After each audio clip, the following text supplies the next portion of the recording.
Value Impulses, the podcast for potential development by and with Uli Vogel. A very warm welcome, dear listeners, to our episode today. And I've brought someone very interesting along with me. It's going to be really great today. I'm already convinced of that. I'd like to give a very warm welcome to Elmar Türk from Vienna. Hi there, Elmar. Hello, Uli. Hello, Uli. I'm happy to be here. Likewise, and, well, how shall we proceed? For today, I've set out, let's say, 3 main parts, sort of like thumbnails or snippets, so our listeners know what to expect.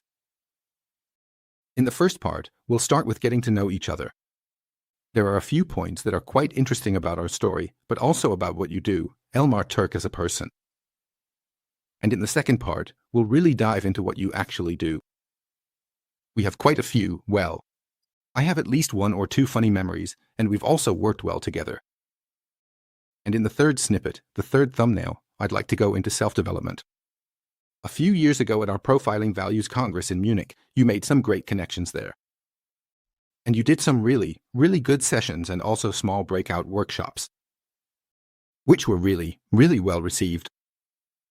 And I think, well, in between, the ball will be flying back and forth anyway, but those would be the 3 main parts one have in mind. And Elmar, my people, my great team, they always put together a little profile for me. You know, what's the deal with the guest I'm having on? And it always makes me chuckle because, of course, I already know a lot of things, but some things, maybe I actually don't know after all. And well, the first thing. Yes, I'm very curious about that too. I'm already curious to see what I'll learn about myself. Exactly. So, clarify and create is your motto there. I think I'll have to come back to your logo later as well. I think we're somewhere around Otto Lilienthal and Yes, exactly. things that you also do in your private life. I didn't even know you've been a management consultant for so long, since '96, so longer than me.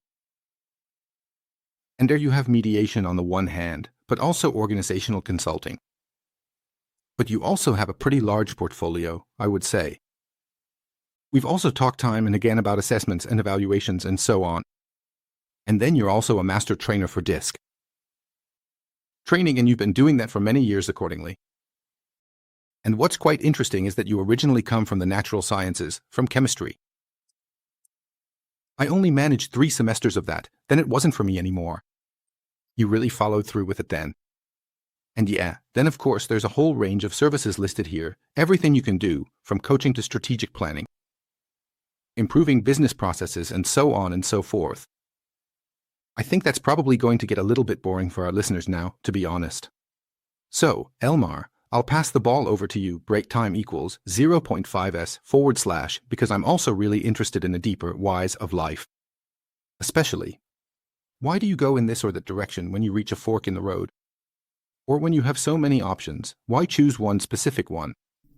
And that's why I'm asking, what was so special about chemistry that it attracted you? Well, chemistry, I think. And of course you can only ever understand it in hindsight, but I think it was always about how I can understand the world. And when you're young, you often have this idea that you can understand the world through science. If I understand how it works physically, and chemistry is, as some cynics say, the dirty part of physics, if you understand these basics, then you understand the world. And I still love chemistry today. I still love scientific thinking today. It's still a foundation for me in how to approach problems, how to think. And at some point, of course, you realize, well, it describes certain aspects in great detail, but you don't really understand anything with it. And then eventually there's a phase where I realized, okay, it's more of a psychological search than a scientific one. It's about understanding myself and other people. And that's how it changed and evolved. And then, of course, there are moments of chance. Favorable moments that give your life a boost where you only know in hindsight how defining or important it was. And one of those boosts for me, and this still fascinates me today, was a person I couldn't stand at all, whom I didn't like. MHM. and who asked me when I was 21 if I wanted to become a glider instructor. And that was ultimately the first step towards working with people. And a step that led me into consulting, into mediation, to profiling values, into development. Yeah, one thing led to another over the years. Yeah, it's interesting that you say, flying, that it's so integrative, so to speak. Actually, but is understood that way in hindsight. I think it was Kierkegaard who said, Søren Kierkegaard, the famous Danish philosopher, that life is lived forward and understood backward. But that's obvious, because in many situations you can't yet gauge what's actually going on. And I remember our very first phone call. I think you were referred to me through a couple of people because you had questions that no one there could really answer. And back then I lived out in the country with my young family. I had I'd say an attic company, where I worked upstairs in the attic. And when important calls came in and the twins were still very small, I'd just go out to the pasture or into the car. And then suddenly Elmar Türk was on the line. And that was really exciting. How did you feel about it back then? Yeah, I was naturally a nuisance back then, and from today's perspective, I almost regret it. Oh, I don't regret the consequences.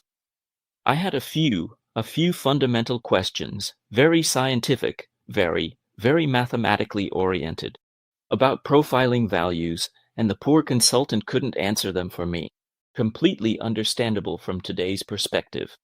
I still remember his last helpless sentence on the phone. Dr. Vogel will give you a call. And I thought to myself, this Vogel guy is supposed to call me. And then you called me, and after 10 minutes, or even after 5 minutes, we hit it off perfectly.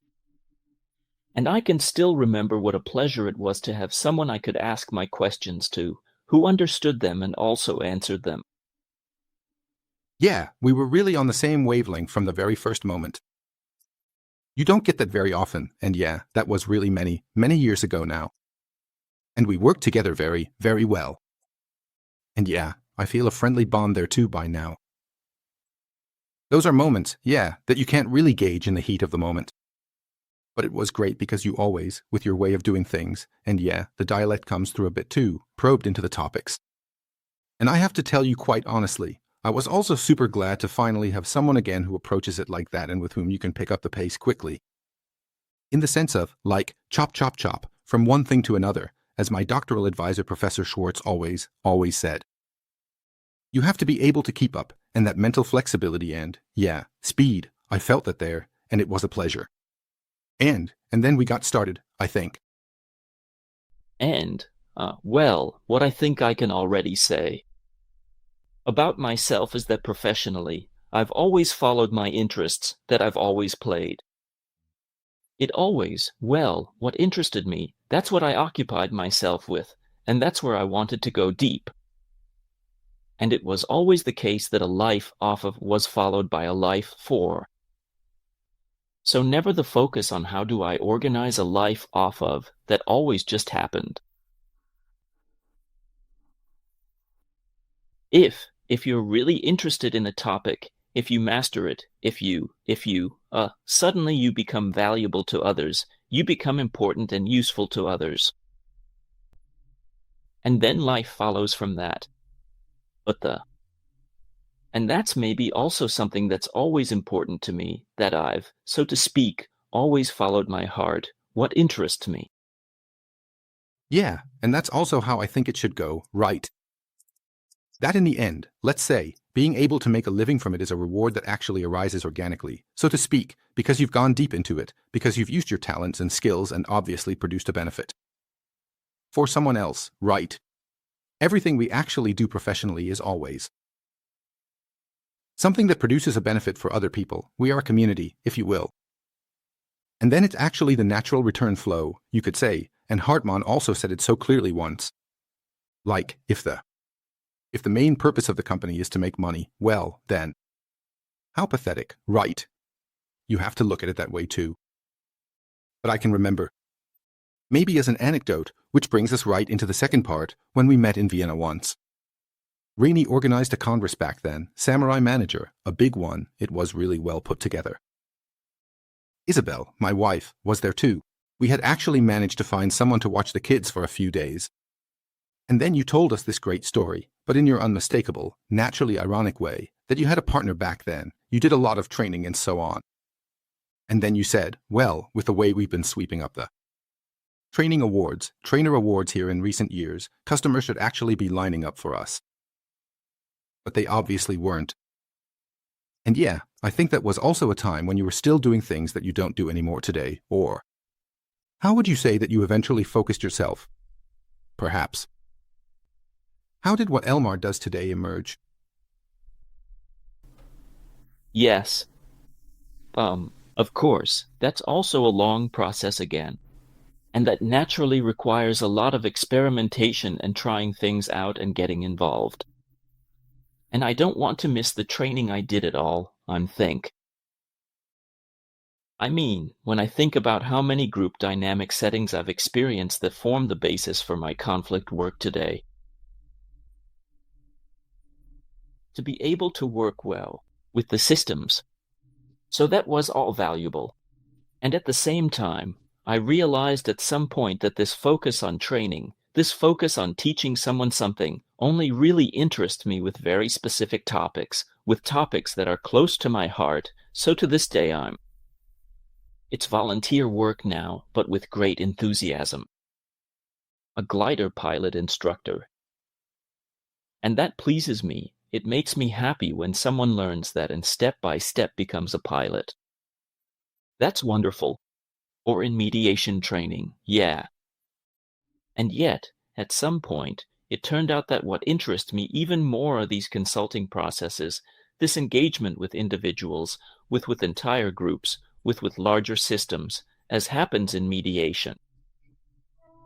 Today, as a side note, I think organizational consulting often simply has something to do with one's own age, that you suddenly get more of these assignments. Accompanying entire systems, so to speak, through changes. I've always found that even more exciting. And for me, a process becomes interesting when it's also open-ended for me, when I don't know what's going to happen. Yeah, so, for me, it only gets interesting when I myself, as a consultant, when I feel like I'm losing the ground beneath my feet. There's something new there. Yeah, that's why I always get the impression that nothing you do is off the shelf, right, but rather. Yeah. It appeals to you when you realize, yeah, okay, so this is complex. This is something new. I haven't had it like this before. So, that's why I also always wonder a bit how you handle the disc instructor trainings, because in the end, that's something that probably runs in a relatively standardized way. Do you then draw something new from the, well, constellation of people so that it gives you a kick, or how do you do it? Yeah, that's also something that has become a very, very, very small part of my work, which only happens if someone absolutely wants it. And then I have someone, who's interested in it, who wants it, who needs it for something in their life. And then that person is interesting again, right? How can I guide them so that they understand it? But for example, if it comes up, the profiling values training is even more interesting because I simply experience how people suddenly start to understand this concept, which goes far beyond a psychometric application, right?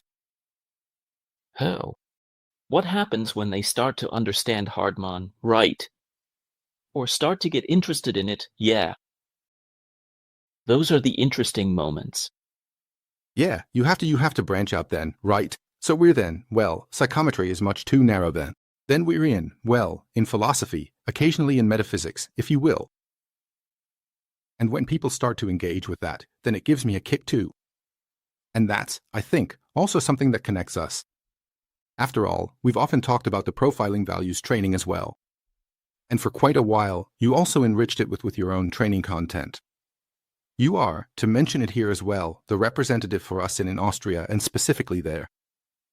You're a contact person, you train people, you have a whole range of consulting clients, but also corporate clients. And yeah, then we actually found a nice model, maybe we can also say at this point, that the content you have, we've also evolved, we've created learning journeys and so on, how we can combine that with our learning platform so that the people you bring in can benefit from it while also getting to experience you as a great trainer. Maybe you can briefly outline the collaboration of the last few years from your perspective, profiling values, and well, the two of us. Maybe sketch out what the essence of it is for you. Gladly, because that's something I learned in natural science, so to speak, that you understand it when you push the boundaries, when you also take a broader overview. That means anyone who wants to work competently with profiling values must be able to think outside the box. And that was my wonderful task a few times, to provide support here, to get such an overall overview. What is there actually, when we talk about personality? Which aspects are described today relevant? How can one understand personality as a whole at all? And which aspects of it can be viewed with which tool? So that it's clear, every tool is only as good as the respect for its limits when it's used for what it's intended for. And I'm so happy that so to speak when we apply Hartmann, it's very clear, method is something fundamental. And you can very easily overrate that. Yes, and then working well with a method and at the same time not overrating it, but being able to place it in the bigger picture, in the larger context. That always feels really important to me personally. Break time equals 0.5s / that people can handle tools not just efficiently, but truly intelligently. Yes, you probably always have to quote the famous Maslow's hammer there too. But Hartmann was also self-deprecating or very impressive in his seminars. I was allowed to retrieve many of the audio recordings from the archives back then, which have since been quite well preserved. And then in one sequence he said very clearly that through his own scientific development, the relative unimportance of his own theory became clear to him. And people would ask, but isn't this incredibly important? Mr. Hartmann, Professor Hartmann, what you're doing? And he'd say, yes. That doesn't mean that my theory of formal value science is unimportant. I just want to say that it's much more significant that I treat my wife with love, you know. And, you can see very clearly there that you have to contrast them like that to see what's actually meant by it, right? With the human being more valuable than the practical, which in turn is more valuable than the principled. You just highlighted a value perspective. There, but it actually brings us quite organically. Elmar, to the point where you're also an additional specialist. You're a specialist in so many things. I always wonder where. Where does it all fit? In your brain, but apparently it does. That is the ego development, originally, right, by Loevinger, if I recall correctly, and maybe you can explain it to our listeners in just a few sentences, just a little bit. Well, what does that, or what can that even have to do with profiling values? What is actually the central focus of ego development? And, maybe we can bounce some ideas back and forth. Well, you know, ego development is a technical term that's very easily misunderstood. Jane Loevinger named her model that, and she named it that in the 70s, partly to create a certain counterposition to the psychoanalytic world. To me, it's important that it's about the developmental psychology of the adult human being. And it's important that it's been clear for decades now that our psychological development doesn't end with becoming an adult in the biological sense. Robert Kegan, one of the great researchers in this field, would say that's actually where it just begins, right? That means, once we've finally become adults, and that means on a cognitive level we can think abstractly. And that means, on an emotional level we can feel empathy, we can empathize with a stranger. Those are all, on different levels, dimensions that we need to be adults and to behave as adult members of society. But then there are still many, many gradations and many achievements that we first have to work for over the course of our adult lives, which lead us to increasingly complex and extensive action logics. And that's the important thing. In the theory of adult developmental psychology, it's not important what someone cognitively, well, it's also important, but not the decisive factor, what someone can cognitively think. We can all understand that a Gandhi has a great approach, that a Nelson Mandela is, impressive. But it's about what we can bring into the world, what we can manifest, what we can implement in our logic of action, MHM. and to look at what different possibilities there are for us as human beings. And what are the respective developmental steps that someone is currently facing? How can someone, let's say, inhabit their level of maturity more fully or perhaps even expand it in a targeted way? These are all exciting questions that can be addressed, for example, with the model of ego development. And it's like with profiling values, it's very, very much about the creation of meaning. How do we, as humans, give meaning to the world in which we live? And the metaphor we use there fits very well again with profiling values. With profiling values, we often say the question is, how clearly do I see something? MHM. In developmental psychology, it's very much about how far I see. MHM. What is even in my field of vision, what is possible for me to perceive, absorb, process, and translate back into action? Yes, and that's this metaphor, how far I see. I think that's very nice. You also put together a good slide back then, if I remember correctly. Because clearly, with Hartmann, we're in visual acuity, both outwards and inwards, because in the creation of meaning, we absorb information from within ourselves as well as from outside of us and convert it into subjective meaning. But then, when you bring in ego development and look at this far-seeing, you also beautifully painted or sketched it back then, that you basically have to climb up a tower somewhere, in quotation marks, to then actually achieve this farsightedness. And I thought it was very nice that on the one hand, they're two different things, but on the other hand, they are intertwined, because I also have to be able to see clearly at a distance somehow. And with Hartmann, it's also the proportions that you have to recognize accordingly in the clarity, when you also look at the three value dimensions, which is always very, very nicely connected with the science of optics, with height, width, depth, and so on. And then additionally looking up and seeing far, I found that quite exciting. I was also allowed to do I don't even know if you say test or if that's the procedure for ego development with the sentence completions. Yes, we also call it a profile. So, the ego development profile. Of course, always, MHM. Yes, exactly. But of course, it's once again, and profiling values is special for that reason, because it really has an evaluative statement, because you're giving a qualitative statement here, so to speak.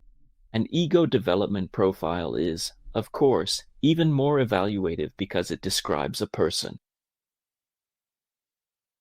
focusing on their action logic at a vertical stage. Doesn't it even go back and forth, if I remember correctly? Maybe you could explain that again, that we're once more on the, if I have it right, individual track, and then we move back more into the collective. Yes, but that's something that, so to speak, changes multiple times during development, that we as humans have two basic strivings, need two things. And that development very often presents itself as an interplay between these two poles. Namely, one pole is belonging, connectedness, being part of others as a person in humanity, and the other is autonomy, independence, uniqueness, what distinguishes us from other people. And both poles are very, very important. And for the longest time, our development takes place as a maturation process between these poles and also a pendulum. And very, very few people can eventually resolve this tension in their lives so that it disappears as a polarity. But that's something that we as mere mortals can probably only imagine at most.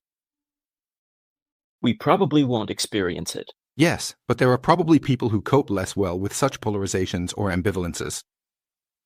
Others who can perhaps better endure these, I'll call them ambiguities, the more experienced they really are and the more they deal with them.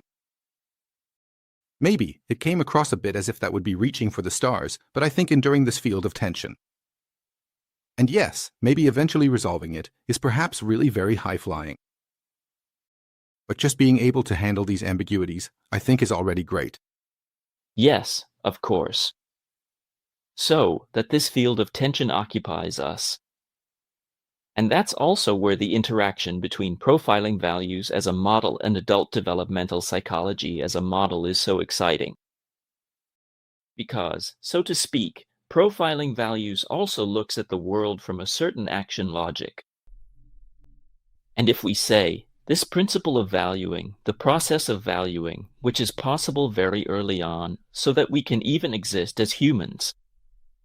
It's already possible for a small child, but this process, until you become aware of it, until you've even developed your own values as such,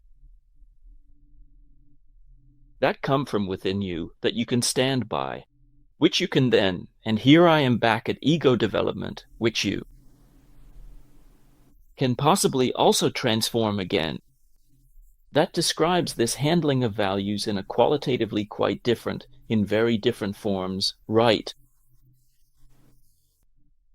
That is, so to speak, this vertical view. Yes. Or this developmental view, right, where we take a different perspective with profiling values, which are thereby means a very high visual acuity and a very high accuracy, but which presupposes a certain maturity. Yes, well, I've also experienced that, where you have people who have an amazing external profiling and so on with profiling values. But where you then still find that this qualitative growth, the developmental psychology of the adult simply hasn't really taken hold yet. And then he expressed it nicely himself. He said, yes, growing quantitatively, we all do that. Quickly and so on. What you said before too, so the growing out. But then it only really starts, and he then calls it precisely that, the qualitative growth. And I find these two perspectives, so accuracy was a very good word from you just now, because we also see proportions, as I said before, and can then also calculate with them. So if we have height, width, depth, and also, let's say, calculate that a bit further, then you can also, I don't know, a sphere or a cuboid or something in space, so we can also basically see, how well can someone realistically recognize that or not? Or if they aren't so clear on a value dimension, what do they have to imagine creatively so that it becomes a coherent picture? But the breadth is precisely the complementary part. And I was at that point myself, to continue working with you, we haven't managed it yet. But I would like to tackle that again at some point. The question then is, how can one, yes, I think in your terminology it's then post-conventional, how can one progress further in ego development? Maybe it interests our listeners if that still fits in or wouldn't lead, let's say, too far right now.